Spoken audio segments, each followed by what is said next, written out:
नमस्कार विद्यार्थी मित्रांनो, मी रुपाली देवरमणी। आजच्या तासाला आपण ऐतिहासिक मंदिराची पर्यटनाच्या अनुषंगाने विस्तारित माहितीमध्ये आपण विजापूरचा गोल घुमट विषयी माहिती पाहणार आहोत। तर दक्षिणेतील एक सामर्थ्यशाली बहामनी साम्राज्याची 5 शतके होऊन त्यापैकी विजापूर या ठिकाणी आदिलशाही सत्तेची स्वतंत्रपणे स्थापना झाली।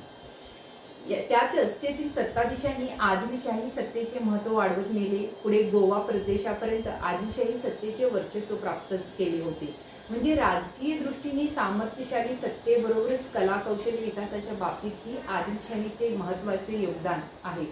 म्हणजे दक्षिणेतील बहामनी साम्राज्याची 5 शतके कधी पडली? तालिकोटच्या लढाईत पडलेली आहे। मग त्याची इमादशाही, बरीदशाही, निजामशाही, आदिलशाही, गोवळकोंड्याची कुतुबशाही अशी 5 शतके पडले। त्यामधील आदिलशाही ही कुठे आहे? विजापूरची एक स्वतंत्रपणे स्थापना आदिलशाही येते विजापूर या ठिकाणी आदिलशाही सत्तेची एक स्वतंत्रपणे स्थापना झालेली असून त्यातच तेथील सत्ताधीशांनी आदिलशाही सत्तेचे महत्त्व त्यांनी वाढवत नेलेले होते। पुढे गोवा प्रदेशापर्यंत आदिलशाही सत्तेने वर्चस्व प्राप्त केले होते। राजकीय दृष्टीने एक सामर्थ्यशाली सत्तेबरोबरच कला कौशल्य विकासाच्या बाबतीतही आदिलशाहीचे महत्त्वाचे योगदान आहे।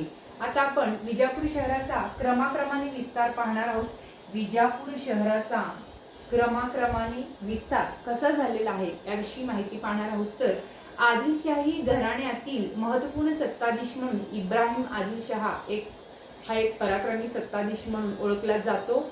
आपल्या राज्य रक्षणासाठी नगराभोवती त्यांनी तटबंदीची उभारणी करून कार्यक्षम प्रशासनाबरोबरच उत्कृष्ट इमारतीचीही त्यांनी उभारणी केली।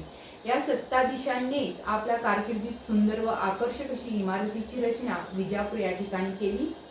तोच गोल घुमट ही उत्कृष्ट वास्तू होय। कर्नाटक राज्यातील विजापूर हा जिल्हा ऐतिहासिक दृष्टिकोनातून काय आहे? महत्त्वाचा आहे। विजापूरचा सुलतान मोहम्मद आदिलशहा इसवी सन 1626 ते 56 या कालावधीत गोल घुमट वास्तूंची रचना केली। मोहम्मद आदिलशहाने आपल्या पत्नीची कबर ज्या ठिकाणी बांधली त्या ठिकाणी गोल घुमट ही इमारत बांधलेली आहे। या इमारतीच्या बांधकामाचीही काही महत्त्वपूर्ण वैशिष्ट्ये आपल्याला आढळतात। आता आपण गोल घुमटची वैशिष्ट्यपूर्ण रचना पाहणार आहोत। गोल घुमटची वैशिष्ट्यपूर्ण अशी रचना आपण पाहणार आहोत। गोल घुमटचे बांधकाम हे काय आहे? वैशिष्ट्यपूर्ण आहे। घुमटात आपण बोललेल्या आवाजाचा प्रतिध्वनी 8 ते 10 वेळा स्पष्टपणे ऐकू येतो।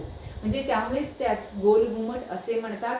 भारतीय स्थापत्य कलेमधील उत्कृष्ट वास्तू म्हणून गोल घुमट या वास्तूचा उल्लेख केला जातो। या घुमटाच्या आखणीत नगारखाने, प्रवेशद्वारे, मस्जिद, अतिथीगृह, कबर अशा विविध इमारती आहेत। म्हणजे परंतु प्रत्यक्षात अशी इमारत बांधणे शक्य झाले नाही।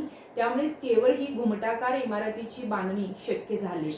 गोल घुमट इमारतीचा आराखडा हा चौकोनी असून त्याच्या अंतर्गत भागाचे क्षेत्रफळ 1703.5 चौरस मीटर आहे। त्याच्या प्रत्येक बाजूची रुंदी ही वस्तूच्या उंची इतकीच आहे, म्हणजेच 60.96 चौरस मीटर आहे। गोल घुमटाच्या तळघरात मूळ कबर असून वरती दुसरी कबर बांधली आहे। कबरीच्या पश्चिमेकडील भिंतीत एक अर्ध अष्टकोनाकृती महिरप योजली असून त्या ठिकाणाहून मक्केकडे तोंड करून नमाज पठण करता येते। कबरीच्या 4ही कोपऱ्यांवर अष्टाकृती मिनार आहेत। त्या प्रत्येक मिनारावर लहान घुमटाकृती कळस बसवण्यात आलेला आहे। कबरीवरील अर्धवर्तुळाकृती घुमटाची रचना वैशिष्ट्यपूर्ण आहे। प्रत्येक भिंतीचे 3 भाग करून त्याच्या मध्यभागी असणाऱ्या भिंतीच्या रचनेतच स्तंभ असून त्या भिंतीवरील स्तंभावर तिरकस कमानी रचल्या आहेत। या गुंफणीतून घुमट निर्मितीस ताराकृती बैठक निर्माण झाली आहे। ही केवळ घुमटाच्या पायथ्यापासून 3.65 मीटर पुढे येते। एक वर्तुळाकृती सज्जा तयार होतो। हा सज्जा जमिनीपासून सुमारे 30.48 मीटर अंतरावर आहे। सज्जामध्ये येण्यासाठी भिंतीतून मार्ग काढला आहे। या ठिकाणीच प्रतिध्वनीचा चमत्कार पाहण्यास मिळतो। ही इमारतीवर पर्शियन वास्तुशैलीचा प्रभाव आढळतो। अशा प्रकारे रोममध्ये असलेल्या घुमटाहूनही या घुमटाचे क्षेत्रफळ जादा आहे। घुमटाच्या अंतर्भागात हवा आणि प्रकाश येण्यासाठी 6 झरोके आहेत। घुमटाचे उगम हा एकत्रित कमलपत्र आकाराचा दर्शविला आहे। एक भव्य वास्तुकलेचे उत्कृष्ट उदाहरण म्हणून गोल घुमटचे स्थान महत्त्वाचे आहे। आता आपण पर्यटन दृष्टीने विजापूर किंवा गोलघुमटचे स्थान किती महत्त्वाचं आहे हे आपण पाहणार आहोत. पर्यटनाच्या दृष्टीने विजापूर किंवा गोलघुमटचे स्थान याविषयी आपण माहिती पाहणार आहोत. तर विजापूर हे मध्ययुगीन आदिलशाहीचे काय आहे, राजधानीचे ठिकाण होते.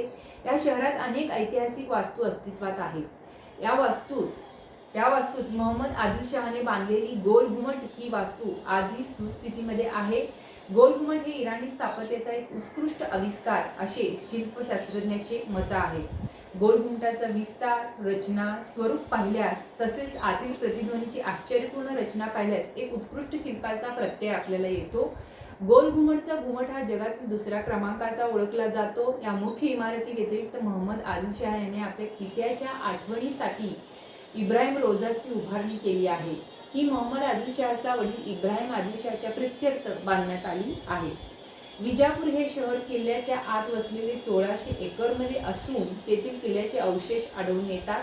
त्या ठिकाणी असलेली मस्जिद म्हणा, बुरुज, बुरुजावरील तोफा या गोष्टी पर्यटकांच्या दृष्टिकोनातून महत्त्वपूर्ण ठरतात. म्हणूनच महाराष्ट्र, कर्नाटक राज्यातील हजारो पर्यटक या स्थानी येत असतात.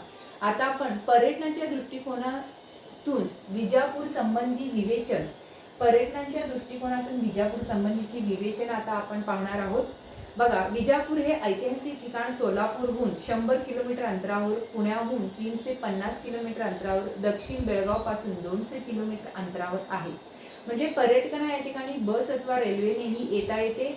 कर्नाटक राज्य शासनाचे पर्यटन कार्यालय विजापूर येथे असून पर्यटन कार्यालयामार्फत सर्व सुखसुविधा उपलब्ध करून दिल्या जातात. पर्यटकांना एक दिवसातही विजापूरमधील पर्यटन स्थळे पाहता येतात. म्हणजे भारतातील एक सुंदर व उत्कृष्ट वास्तू म्हणून इतिहास संशोधकांनी गोलघुमट या वास्तूचा उल्लेख केला आहे. त्यामुळे पर्यटनासही अनुकूल स्थिती आहे. अशा प्रकारे पर्यटनाच्या दृष्टीने विजापूर किंवा गोलघुमटाचं स्थान किती महत्त्वाचं होतं याविषयी आपण माहिती पाहिलो. आता पुढच्या तासाला आपण इब्राहिम रोजा कुठं आहे, विजापूरमध्ये आहे, याविषयी आपण माहिती पाहणार आहोत. नमस्कार.